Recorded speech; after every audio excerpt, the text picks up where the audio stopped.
Man, my name's Matthias, but you can just call me Matt. Look, for pretty much my entire adult life, I was that guy, the one rushing toward the chaos while everyone else was running away. I was a paramedic. And I gotta tell you, it wasn't just a gig, you know? It wasn't just how I paid the bills. It was the air I breathed. It was a calling, plain and simple. I spent years, man, staring into the eyes of people hanging by a thread, folks who were literally a breath away from checking out. And my whole existence, every ounce of my energy was dedicated to yanking them back, to wrestling them out of death's grip and giving them another crack at life. Some days you wouldn't believe how brutal it was.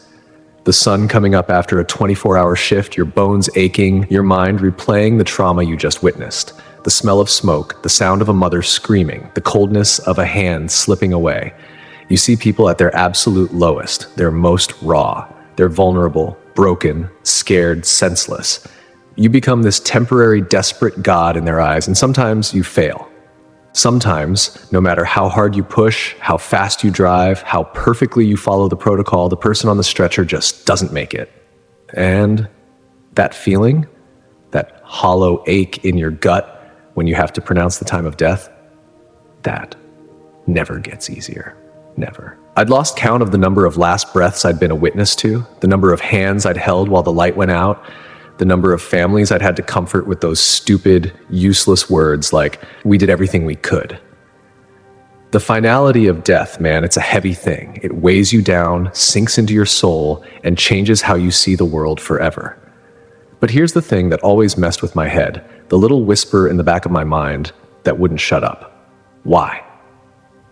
Why did some people, the ones with maybe a 0.1% chance, miraculously pull through and walk out of the hospital laughing and crying and alive? And why did others, where we nailed every procedure, where everything was textbook perfect, just slip away? It didn't make sense. It was random, chaotic, and completely unfair. I believed in God. Always have. I wasn't some atheist riding around in the back of an ambulance, but I sure didn't understand him. I never doubted he was real, but I constantly questioned the how. Did he intervene? Did he step in at the absolute last second, throwing a lifeline to one guy but letting the next guy drown? Or was it just all a big cosmic lottery? I tried to box those questions up, told myself it wasn't my place to figure out God's spreadsheet. My job was to fight, to rage against the dying of the light, and trust that the outcome, whatever it was out of my pay grade. It was the only way to stay sane in that job. You know? Focus on the doing, not the why. But I never, not in a million years, expected to be the one on the losing end of that fight. I never thought I'd be the one lying there, straddling that impossibly thin line between staying and going. It started like any other night. Routine, boring even. Late shift, cruising the city. My partner, let's call him Dave, was driving. We were just killing time joking about the terrible coffee we'd had earlier, waiting for the radio to crackle to life. And then, it did. A fender bender, maybe a little more, a high-speed accident a few blocks over, nothing we hadn't handled 1,000 times before. We flipped the sirens, hit the lights, and we were flying. That sound, man! It's the soundtrack to my life. I was in the passenger seat, already running through the protocols in my head. Trauma assessment, scene safety, C-spine immobilization, get the IV in. Just prep work, just getting my head straight for the inevitable mess. Dave was good, focused, weaving the big metal box through the late-night traffic like a pro. We were almost there, just a couple more blocks. And then in the blink of an eye, the script flipped. I remember thinking, that light is too bright. A blinding rush of headlights coming from the side, a direction they absolutely should not have been coming from. It was all a massive, screaming blur, and I barely had time for a single, stupid thought. We're gonna hit them, before the impact swallowed everything. The sound was unimaginable. Not a crash, but a shriek, metal tearing into metal, glass exploding, a noise so violent it felt like it was ripping the air apart. The whole world became a giant, sickening, uncontrollable jerk. My seatbelt locked up, but my body felt like a rag doll anyway, thrown forward, then slammed back as the ambulance began to spin, slow and fast all at once. The world outside was a dizzying smear of light and darkness. Weightlessness. That's what I felt right before the final moment, a split second of floating, of being completely unmoored. And then the stop, the crash. Everything came down at once. The crushing pain hit me. It wasn't like a broken bone or a cut. It was a suffocating pressure pain, like the whole earth had just decided to sit on my chest. There was a sound of something crunching inside me, and then nothing. The silence was more terrifying than the noise had been. It was an unbearable total silence. Everything went black. I couldn't tell you if it was a second or an eternity. Time just stopped making sense. But when I came back, when my eyes opened, if you can even call it that, I wasn't in the ambulance anymore. I thought, I must be dreaming, because I was standing and there was no pain, no crushing weight, no suffocating pressure, no aches, no injuries. The heaviness of my physical body, the trauma of the accident, it was gone. I felt lighter than air, like a helium balloon finally cut free from its string. And the world I was looking at, it wasn't right. The street, the tangled wreckage, the frantic flashing of red and blue lights, it was all miles away, muffled, muted, like watching a silent movie through thick glass. I turned my head, and that's when the real shock hit me. The kind of moment that redefines the word impossible. I was looking down at myself. There I was, Matthias. My uniform ripped, my head tilted at a wrong angle, slumped over in the crushed passenger seat of the ambulance. Lifeless. My people, the ones I worked with, the ones I trained with, the ones I trusted with my life, were everywhere. Dave, my partner, was there, his face streaked with dirt and tears, shouting my name, shaking my shoulder, his voice thin and desperate. He was working me, doing the frantic chest compressions I'd done 1,000 times on others. He was trying to save me. Now listen to me. I should have been gripped by sheer white-hot panic. I should have been screaming, trying to get back into that body, trying to tell Dave I was okay, but I wasn't. I didn't feel fear. I felt peace, a peace so profound, so absolute, so consuming that it didn't just defy logic, it annihilated it. It was like I'd finally exhaled after holding my breath for 40 years. I was no longer in my body, and in that quiet, knowing moment, I understood the ultimate final truth. I was dead. But man, that was just the opening act, because I sensed it like a change in the atmosphere. Something or someone was approaching, and I knew with a certainty that reached deeper than my bones that all those questions I'd carried for all those years, the why and the how of life and death, were about to get their answer. I drifted. That's the only way I can describe it. I wasn't walking. I wasn't floating in the traditional sense. It was more like I was existing in a state where gravity was just a suggestion I could ignore. The pain, the sound, the chaos below, it all faded away, replaced by an overwhelming sense of calm. Think about the worst stress you've ever had, the thing that keeps you up at 3 a.m. Now imagine that stress is gone, not relieved, but erased. That's what I felt. The body down there, battered and broken, it was nothing to me. It was a suit of clothes I had shed. I was pure consciousness, something else entirely. And the weirdest part, I wasn't trying to figure it out. There was no internal struggle, no panic. Just a quiet, deep knowing that this was a process beyond my mortal comprehension. And I was exactly where I was supposed to be. I could still see the wreck, but it was shrinking, becoming irrelevant. The ambulance, Dave's frantic face, the flashing lights painting the twisted metal, it was all a distant scene. His voice yelling my name was a whisper on the wind, a fading echo. And I looked at my own motionless form. It was unsettling, seeing my own shell lying there, fragile, small, closed off. But I was detached. That body was mine, but it wasn't me. I was separate from it, watching. Everything was unfolding outside the rules I'd lived by. Time was warped. Down there, everything was urgent, a race against the clock. Up here, it was all suspended. I was no longer bound by the clock, by the siren, by the heart rate monitor. I was free. And then came the light. It wasn't a sudden flash. It was a gradual, all-encompassing arrival. It didn't appear in front of me or behind me. It simply was, all around me. And listen, this wasn't like a spotlight or the high beams of a car. It wasn't blinding or harsh. It was soft. But it was also alive. It had a presence, a warmth that seemed to emanate not just from its brightness, but from its very core. It didn't just illuminate the space. I could feel it pulling me. Not violently, not with force, but with the gentlest, most persuasive invitation you could imagine. The more I looked into it, the more I felt this indescribable love. A love so pure, so deep, so complete, that everything else, my whole life, the accident, my fear, my questions, just dissolved. Poof, gone. I knew instantly and without any room for doubt that I was meant to go toward it. It wasn't a guess or a hope. It was a truth that settled into the deepest part of my being. There was no hesitation. My whole self was drawn to it, like I was finally coming home after being lost for a very, very long time. As I drifted, a realization hit me with crystalline clarity. It was over. My life. The shifts, the calls, the moments of triumph, and the moments of heartbreak. Done. And those old questions about life and death, about who survives and who doesn't, they weren't questions anymore.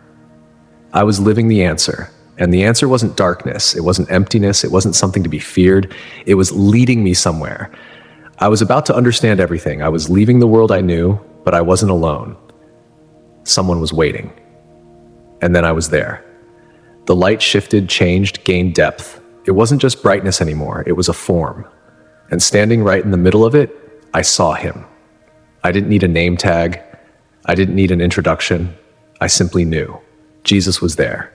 And in that single shattering moment, every painting, every Sunday school lesson, every sermon, every single mental image I had ever constructed of him, it all crumbled into dust. He wasn't a historical figure. He wasn't a concept. He was real. He was alive. He was more powerful than anything I could have imagined. And yet, there was zero intimidation, zero fear. Only that love, so huge, so overwhelming that it felt like it might actually crush me with its intensity. He didn't speak, not right away, but he didn't have to. The second my eyes met his, I felt my entire life flash before me, not just the highlights, not just the good deeds, everything. My secret thoughts, the times I cut corners, the selfish decisions, the prayers I mumbled when I was scared, the questions I asked in the silent back of the ambulance. Why the suffering? Why me? Why did that kid die? Every moment of doubt, every silent accusation I'd ever leveled at him, it was all laid bare. You'd think I'd be mortified, ashamed beyond belief, knowing that the God of the universe saw every ugly corner of my heart. But you know what? There was no condemnation, no disappointment, no judgment, only that love. It was a complete, perfect love that utterly destroyed every fear and insecurity I had ever held. I wanted to talk. I wanted to spill my guts, tell him I tried, tell him I believed, tell him how confusing it all was. But before I could manage a single sound, he spoke. His voice wasn't loud, it was calm, but it vibrated through my very being, shaking me to my core. There is something I need to show you. And when he said it, the light didn't vanish, but the world around me snapped into focus. I was no longer just standing. I was being carried, moving without motion. And I knew he was about to reveal the truth that my soul had always been hunting for. The moment Jesus reached out, everything accelerated. We weren't flying, but we were traveling, and the next thing I knew, I was looking at the world. Not the physical globe I knew from maps, but something deeper. It was like I was seeing past the skin of reality, past what people showed on the outside, and right into the state of their souls. And what I saw broke my heart immediately. I saw millions of people going about their lives, but they were moving so fast. They were rushing. They were chasing stuff. Career success, more money, the newest phone, approval on social media, entertainment that never ended. They were all moving in a blinding blur, like they were running a race they didn't even know the goal of. They were completely blind. Some were obsessed with their bank accounts, stockpiling wealth, convinced they had all the time in the world to figure out the God stuff later. Others were drowning in noise, endless scrolling, TV shows, gossip, planning retirement 50 years down the road, but no thought of eternity. They lived every day as if this temporary little earth, this fleeting 60 or 70 years, was the only thing that mattered. Then I saw something even more jarring. The church. I saw buildings, some magnificent stained glass monuments, some humble, small halls, and they were full of people. They were singing, they were praying, they were going through the motions. But when Jesus let me look closer, I saw their hearts. And so many of those hearts were miles away. Their lips were moving during the prayer, but their minds were on their shopping list, their job application, or the fight they had that morning. They listened to the sermon, nodding their heads, but their spirits remained completely untouched, unchanged. It was just a routine, a box to check off the Sunday to-do list. I went to church. I'm good. Others were only there for the show, making sure they were seen by the right people, maintaining that good Christian appearance. The second they walked out the door, their lives reverted to something that had absolutely nothing to do with God. I even saw some of the pastors, the supposed shepherds. Some were focused entirely on building their brand, their influence, their platform, more than tending to the real faith of the fragile souls in their care.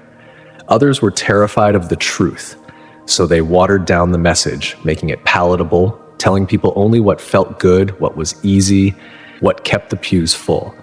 They told them they were safe when in reality they were spiritually starving. There were still genuine, radiant hearts there. I saw them, people who were truly seeking, but they were fewer than I ever could have imagined. They were islands in a sea of lukewarm indifference. Jesus stood beside me, watching this endless, frantic, shallow show. And then he spoke, his words hitting me with the weight of granite. They believe they have time, but they do not seek me. The moment he spoke it, it was like a massive jolt of understanding hit me. That was the core problem. Delay. People genuinely thought they were in charge of the clock. They could push God off until it was convenient. I'll get serious when I retire, when the kids are grown, when I have time to read the Bible. They just assumed there would always be another day, another minute, another chance. But I was a paramedic. I knew that was a lie. I had seen how quickly, how brutally a life can be snatched away. I had held the hands of people who thought they had decades left, only to find out they had seconds. I had heard the last whispers of those who had no idea that morning that they wouldn't see the night, and yet I had never truly grasped the sheer urgency of eternity until this very moment. I started thinking about myself, all those years of being a good Christian, praying, going to church. Had I truly put him first? Had I given him my everything or just the convenient leftovers? I had spent my life saving people's bodies, but had I ever stopped just once to think about saving their souls? Had I ever told them, hey, this physical life, it's a rental. What comes next is the only thing that matters. Had I lived in a way that truly pointed people toward the only man who could save them, or was I just focused on the temporary emergency in front of me? I had believed, yes, but I had also been incredibly distracted, caught up in the routine, the responsibility, the endless hustle of being Matthias. Now, standing next to Jesus, seeing the world through his eyes, I saw how desperately everyone was missing the point. It wasn't about the box checking. It wasn't about saying the right words. It was about truly desperately seeking him. I looked at Jesus again, and I saw something that crushed me. Heartbreak. He wasn't mad. He was sorrowful, because he loved every single one of those distracted, rushing, indifferent people, and they had no idea how much they desperately needed him right now, not later. What happens to them? I whispered, my voice thick with emotion. Jesus looked at me. Sadness, yes, but also a fierce hope. That is why I brought you here, he said. There is still time, but they must choose me. And in that moment, I knew. Whatever came next was going to require me to wake up. It was going to change everything. The weight of that choice, the weight of the must, settled onto my soul like an anchor. It wasn't enough to simply acknowledge God's existence. That was lazy. That was passive. He needed followers. We shifted again. The backdrop of the rushing, distracted world didn't vanish, but it blurred, becoming a backdrop to another kind of vision. And what I saw next was the most dangerous kind of waste, not of money or time, but of purpose. Jesus' eyes, full of that deep, unwavering love, were also filled with sorrow for the sheer potential that was being squandered. I finally understood that my lifetime of simple belief, the basic acknowledgement of God, had been entirely insufficient. It was never enough. I had called myself a Christian, and I had coasted. I had been on spiritual autopilot, thinking that because I wasn't doing anything overtly terrible, I was doing enough. It is not enough to believe, Jesus stated, his voice penetrating. They must follow me. Those words exploded everything I thought I knew about faith. I had always assumed belief was the finish line. Now I saw it was just the starting pistol. Faith wasn't a passive agreement you made with your mind. It was an active war you fought with your life. He raised his hand, and I saw a torrent of lives being washed down the drain, not because of some spectacular sin, but because of a far more mundane yet deadly enemy: distraction and apathy. I saw people who went to church every Sunday, without fail, but never, not once, opened the Bible at home during the week. They were filling up on spiritual snacks, but starving their souls of the real meal. I saw people who would only pray when they were in an emergency. Lord, help me pass this exam. Lord, heal my dog. But the moment the crisis passed, God was filed away, like an emergency contact number you hoped you'd never have to call. Things were good, so God became irrelevant. I saw people who volunteered, who served on committees, who did good works, but never, ever just sat alone in silence, truly listening for Jesus. Their service was a replacement for intimacy. They were working for him without actually knowing him. Then came the absolute tragedy, the illusion of time. I saw a father pushing 50 who always whispered, "I'll get serious about my faith when I retire." But his heart gave out on the golf course at age 51. Later never came. I saw a brilliant young woman who spent all her energy climbing the corporate ladder, promising herself, "Once I get the corner office, I'll finally make time for God." But a drunk driver took her life on the way home from a late meeting. That time never arrived. I saw entire families who were so overscheduled, so consumed by kids' sports, tutors, vacations, and their own careers that they genuinely didn't realize they were missing the very point of their existence. They were drowning in the details of their temporary life, completely ignoring the destiny of their eternal soul. They had convinced themselves they had a spiritual buffer zone, a safe period where they could delay. But the buffer zone didn't exist. It was a myth.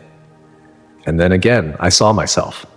All those years in the ambulance, rescuing bodies from fire, from twisted metal, from drowning, from the edge of overdose. I was a hero in the eyes of the world.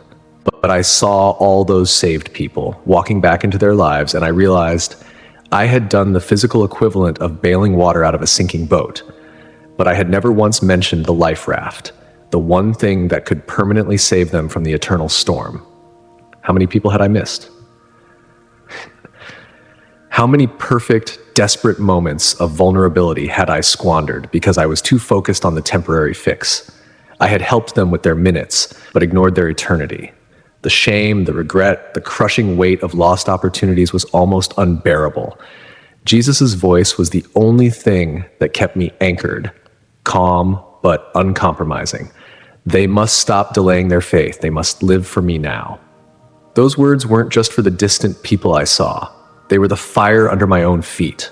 He wasn't condemning me. He was giving me an extraordinary, undeserved second chance, a chance to go back and never, ever live passively again. Faith wasn't a box. It was a complete surrender, a choice I needed to make every single day, prioritizing him over comfort, over convenience, over my own logic, over everything. I looked at him, my heart racing even though I had no pulse. "What do?" I pleaded.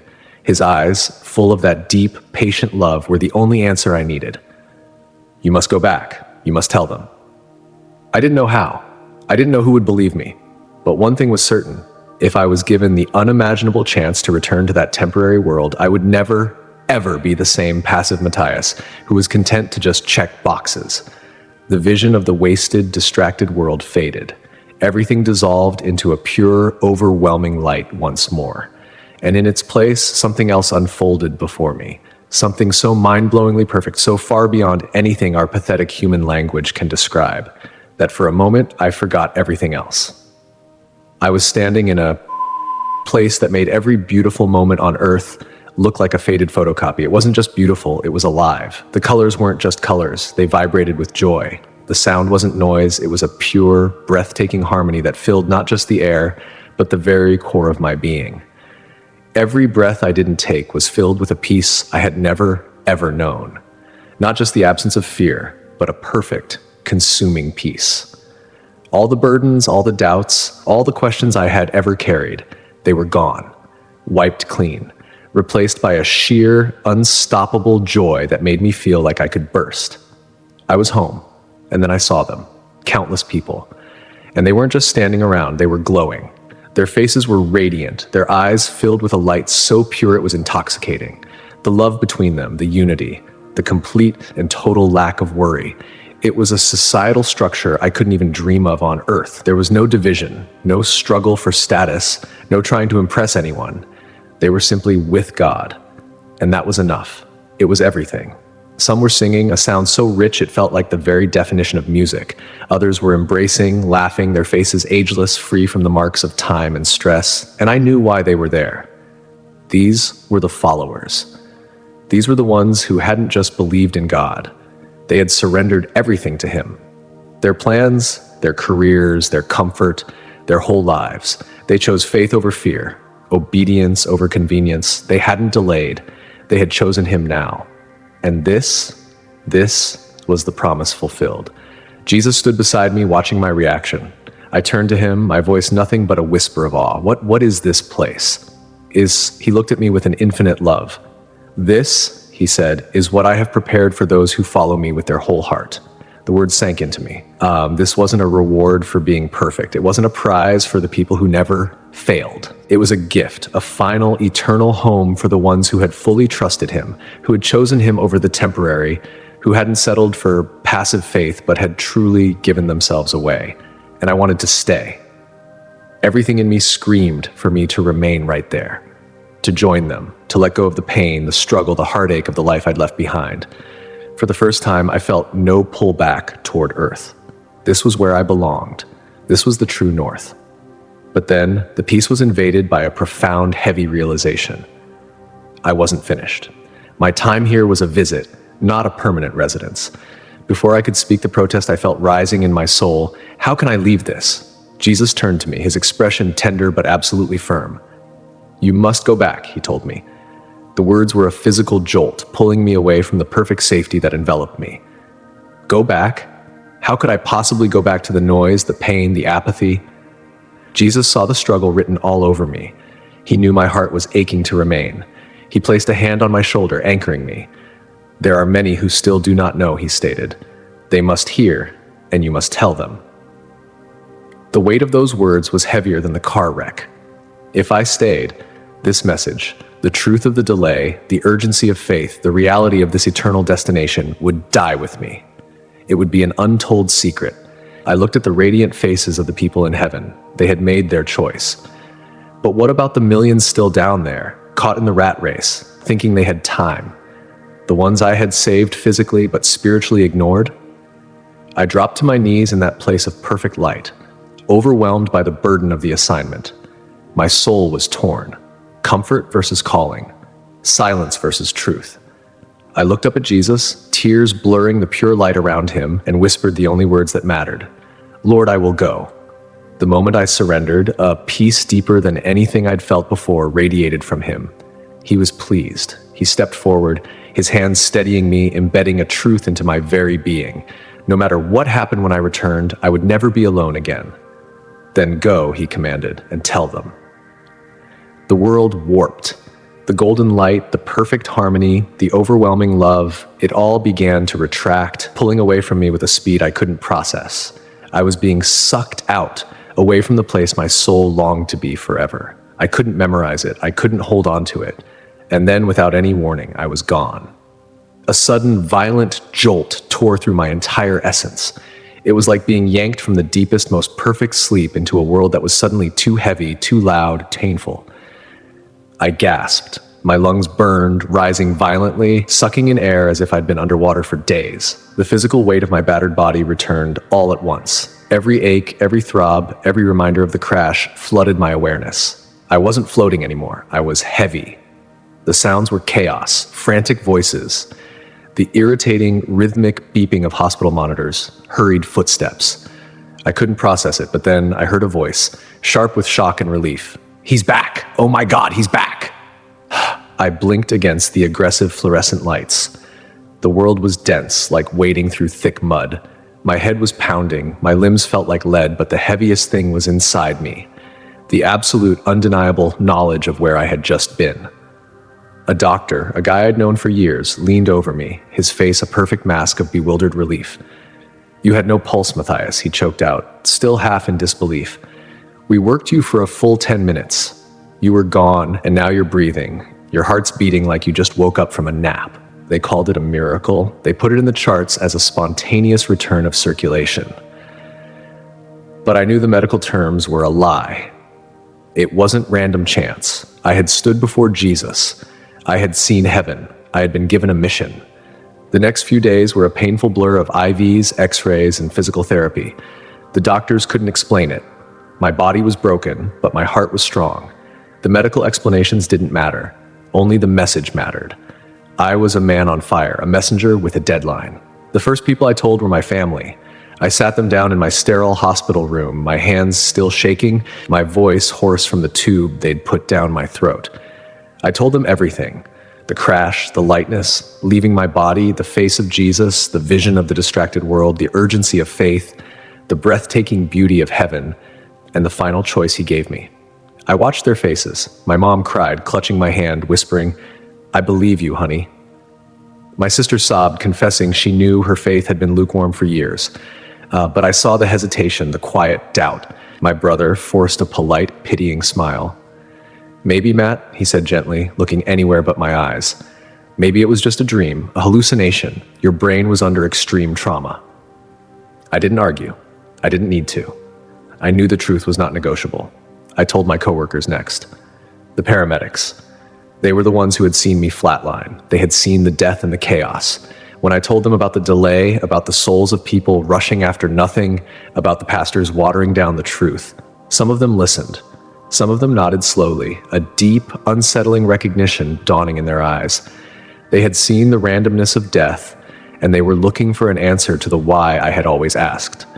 But some of them just shuffled their feet, checked their watches, and changed the subject. Must have been the adrenaline, Matt. You're lucky to be alive. The disbelief didn't stop me. It only fueled the fire. I was no longer the detached, routine-driven Matthias. I was a broken walking reminder that time is not guaranteed.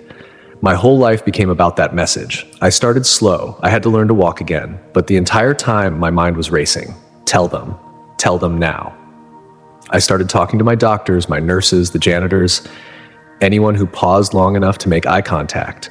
I didn't preach. I just told my story. I talked about the devastating contrast between the world he showed me, people desperate to succeed at a temporary game, and the perfect, eternal reality I saw in heaven. Listen, I'd tell them, my voice raw but clear. I spent my life fighting for people's next breath. I was good at it. I saved lives. But Jesus showed me I was fighting for the wrong thing. He didn't care about the next 10 years I gave a patient. He cared about the next eternity.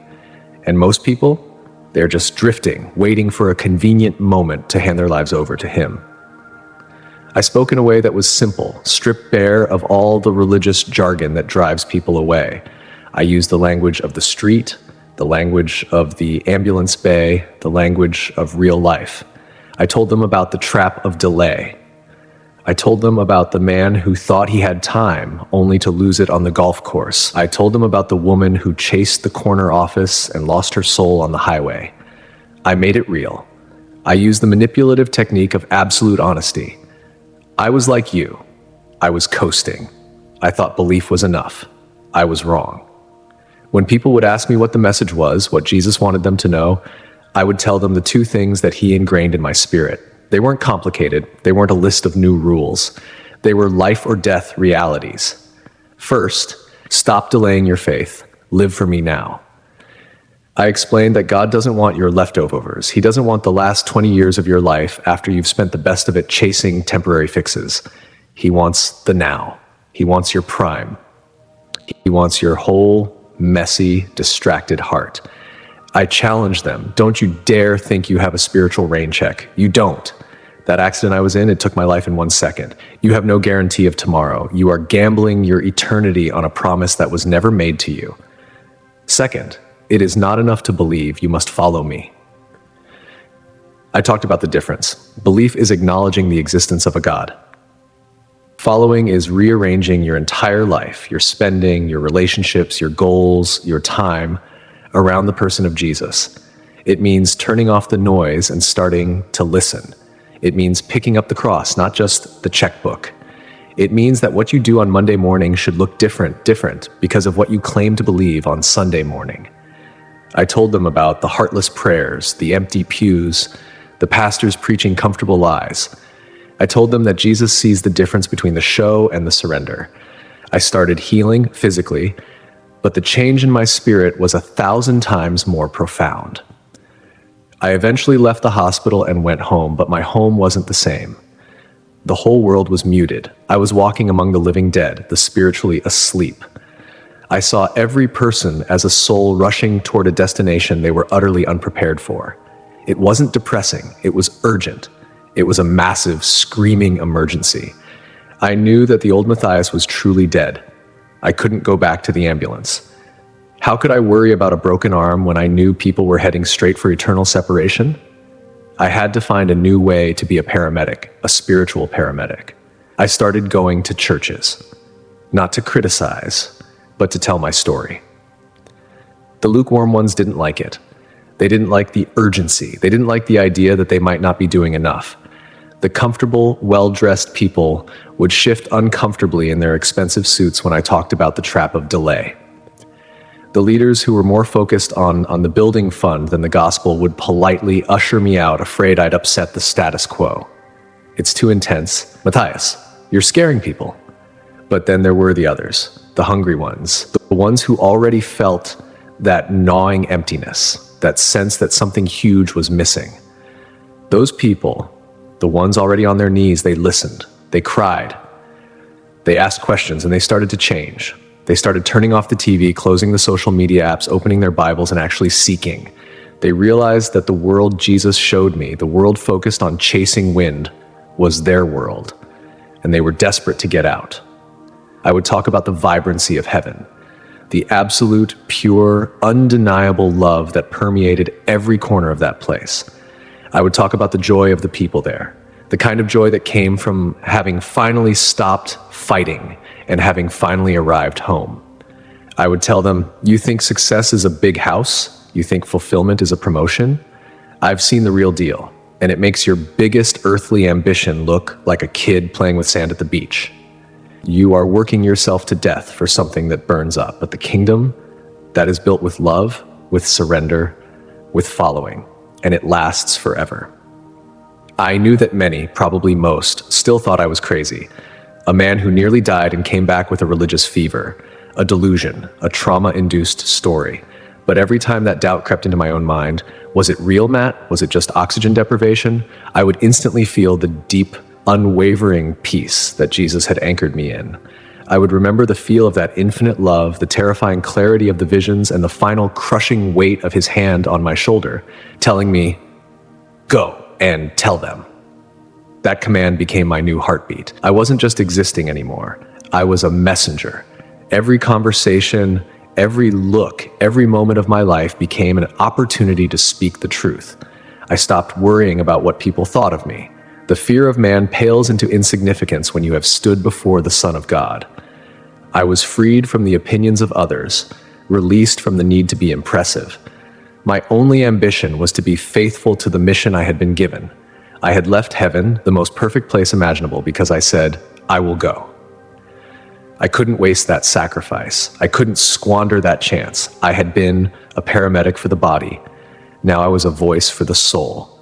And I knew with absolute certainty that if I could convince just one person to stop delaying, to start truly following, it was worth leaving heaven for. It was worth every single moment of pain and every single moment of disbelief. That was the call. That was the truth. And I wouldn't stop until my last, final, real breath. I was going to tell them all, every single one of them, because the clock is ticking. We don't have time to waste. Choose him now.